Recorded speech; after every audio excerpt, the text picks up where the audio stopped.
ពិ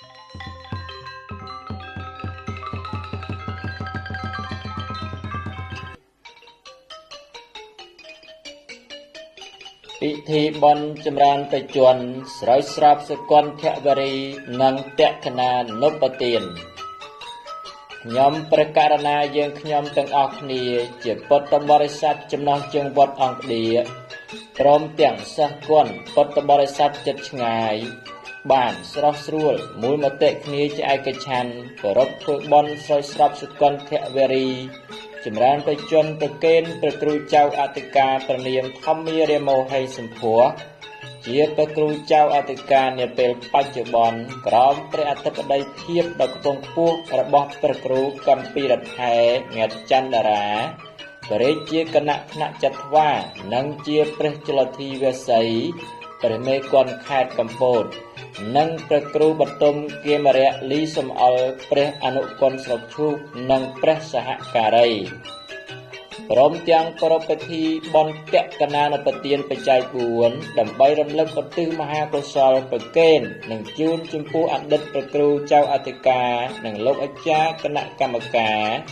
និងលោកអ្នកមានឧបការៈគុណចំពោះវត្តអង្គឌីគ្រប់ជំនាន់ដែលបានធ្វើអនិច្ចកម្មទៅសូមគោរពនិមន្តនិងអញ្ជើញព្រះករុណាព្រះធេរានុធេរៈអាយដាមលោកជំទាវលោកស្រីនាងកញ្ញាឧបាសកឧបាសិកាលោកគ្រូអ្នកគ្រូសិស្សសានុសិស្សពុទ្ធបរិស័ទទាំងអស់និមន្តនិងអញ្ជើញចូលរួមជាភ្ញៀវកិត្តិយសក្នុងពិធីបុណ្យនេះដើម្បីចាប់មគ្គផលនិងអនុមោទនាទទួលយកនៅផល្លានិសង្ឃតាមកម្លាំងសទ្ធាជ្រះថ្លារៀងខ្លួនពិធីបុណ្យនេះប្រពៃធ្វើនៅវត្តអង្គឌីដែលស្ថិតនៅក្នុងភូមិត្រមេងឃុំត្រមេងស្រុកឈូកខេត្តកំពតកម្មវិធីបុណ្យថ្ងៃអាទិត្យ300ខែផល្គុនឆ្នាំរោងឆស័កពុទ្ធសករាជ2568ត្រូវនៅថ្ងៃទី16ខែមីនាឆ្នាំ2025វេលាម៉ោង 1:30 នាទីរសៀលជួបជុំពុទ្ធបរិស័ទចិត្តឆ្ងាយអ្នកមស្សិការប្រតនត្រ័យសមាទានសិលស្រោចស្រពសុគន្ធវរី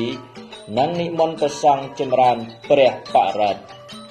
វេលាម៉ោង 3:30 នាទីរសៀលសម្ដែងពធទេសនាដោយព្រះកម្ពីរដ្ឋេងាត់ច័ន្ទតារាព្រះជាគណៈថ្នាក់ចត្វានិងជាព្រះចលធិវាសីព្រះមេគន្ធខេត្តកំពតវេលាម៉ោង 5:00 នាទីអញ្ជើញភ្ញៀវកិត្តិយសពិសាភោជនាហារលោកព្រឹកឡើងថ្ងៃច័ន្ទ400ខែឆ្នាំដដែល